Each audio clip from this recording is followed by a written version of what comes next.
O livro Autismo em Bebês é uma das primeiras publicações brasileiras dedicadas de forma profunda e científica ao transtorno do espectro autista em crianças. A fonoaudióloga erechinense Janaíse Bernardi Trentin, coautora da publicação, é a convidada de hoje. Então seja muito bem-vinda, Janaíse. A TV Câmara fica muito feliz em te receber aqui hoje. Muito obrigada, eu que agradeço pelo convite, é uma grande satisfação estar falando sobre essa obra com vocês hoje. Perfeito. O teu capítulo, então, ele se chama Linguagem Antes das Palavras, balbucio, olhar e intenção comunicativa. Então, para começar, você pode começar explicando sobre o que trata este capítulo? Bom, esse capítulo trata de uma questão que é muito pouco conhecida ainda, que é o fato de a criança já estar se comunicando antes do início das palavras. Geralmente a gente consegue perceber, assim, as famílias e os profissionais, que a criança, ela começou a falar, então ela começou a se comunicar. E isso não é verdade. A gente tem, antes das primeiras palavras, o desenvolvimento da linguagem. E esse desenvolvimento da linguagem, ele inclui o balbucio, ele inclui o olhar, ele inclui a atenção comunicativa, a imitação, que são bases da linguagem que vão fazer com que surja a fala posteriormente. Então, nesse meu capítulo, eu falo sobre todo o desenvolvimento dessa linguagem, sobre todos esses pré-requisitos que são necessários para o desenvolvimento da fala posteriormente, e também coloco os marcos do desenvolvimento que estão adequados, né, que o livro trata de 0 a 36 meses, então a gente trabalha nesse sentido, fala desta faixa etária, coloca os marcos do desenvolvimento dessa linguagem e, no final do capítulo, o que a gente tem de alteração nos pré-requisitos da linguagem que podem surgir em bebês ou crianças que posteriormente vão receber o diagnóstico de autismo. Então ele trata da linguagem lá no iniciozinho, dentro do primeiro ano de vida. Uhum. E o que te motivou a escrever sobre essa temática? Bom, eu sou fonoaudióloga há mais de 20 anos e todos os dias na clínica eu trato e me relaciono com crianças com transtorno do neurodesenvolvimento. E eu recebo essas famílias na clínica e elas já vêm com a queixa de, o meu filho não fala. E aí, mesmo que a criança tenha 2 ou 3 anos, que geralmente é nessa idade que os pais procuram e alguns profissionais encaminham, eu acabo percebendo que existem muitos aspectos que aparecem antes disso. Então, a criança teve o diagnóstico com 3 anos, a gente ainda considera que é um diagnóstico precoce, mas não tão precoce assim.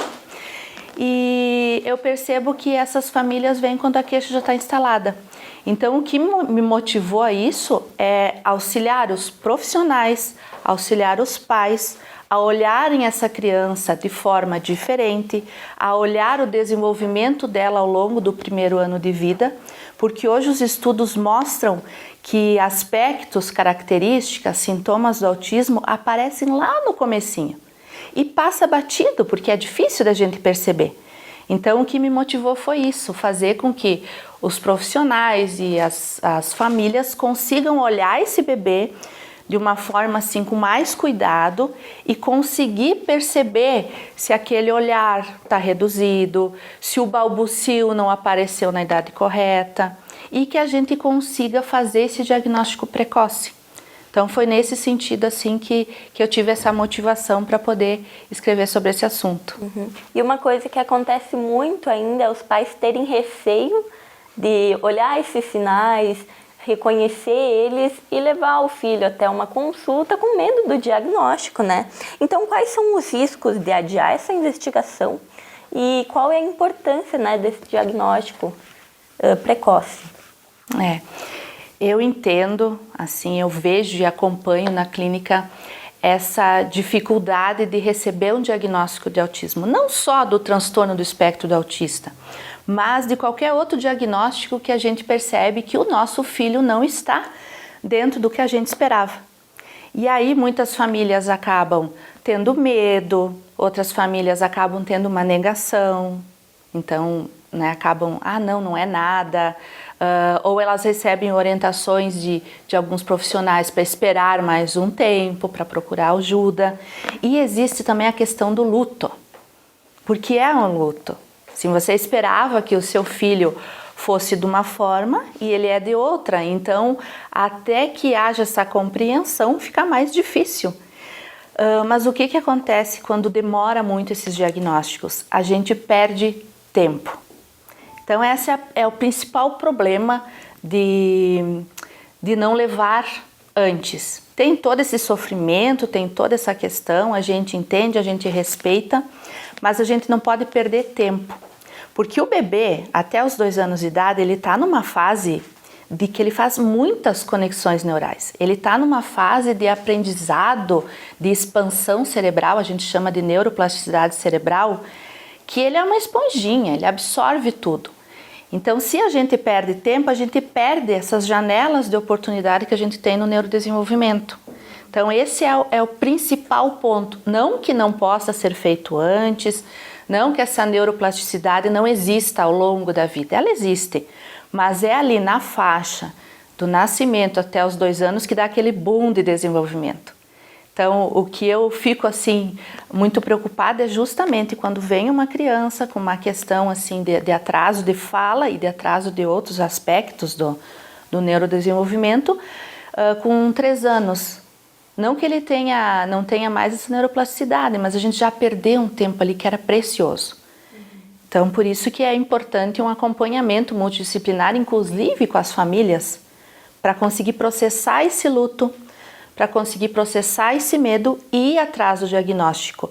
Porque, inclusive, a gente não precisa ter um diagnóstico fechado para começar uma intervenção. No momento que a gente faz a avaliação da criança, a gente já percebe o que destoa ali dentro dos marcos do desenvolvimento. A gente já consegue ver, essa criança não está olhando, essa criança não está mantendo contato visual, não está tendo intenção comunicativa. A gente já atua. Então, o diagnóstico não é um rótulo e a gente consegue trabalhar com isso de forma mais precoce e aproveitar esse tempo. Exatamente. Você pode mostrar o seu livro, esse que é um livro que amplia, né, esse conhecimento sobre essas temáticas. Então eu gostaria de saber qual que é o teu desejo de futuro a partir do maior estudo sobre essas temáticas, maior conhecimento, assim como está sendo criado com esse livro para essa temática do autismo em bebês. Eu sou muito otimista em relação a isso, porque a gente vem percebendo, e esse livro aqui, né, ele é uma das primeiras obras que a gente tem brasileira, que fala em autismo em bebês, e a gente tem percebido esses estudos cada vez mais avançados. Hoje a gente tem uma prevalência de uma criança a cada 31 nascimentos que apresenta o transtorno do espectro do autismo. E esses estudos, eles vêm no sentido de nos mostrar, de nos fazer aprender a olhar a criança desde lá de pequenininho, avaliar as alterações, avaliar o desenvolvimento e fazer esse diagnóstico precoce, fazer essa intervenção precoce e promover para essa criança uma melhor qualidade de vida, não só para a criança, mas para a família também, porque é muito difícil, é muito difícil. E às vezes a gente tem assim os níveis de autismo, nível 1, nível 2 e nível 3, e por vezes o nível 1 é negligenciado. É uma coisa mais leve, não é nesse sentido. As dificuldades estão ali, as dificuldades são diárias e as famílias sentem isso na pele.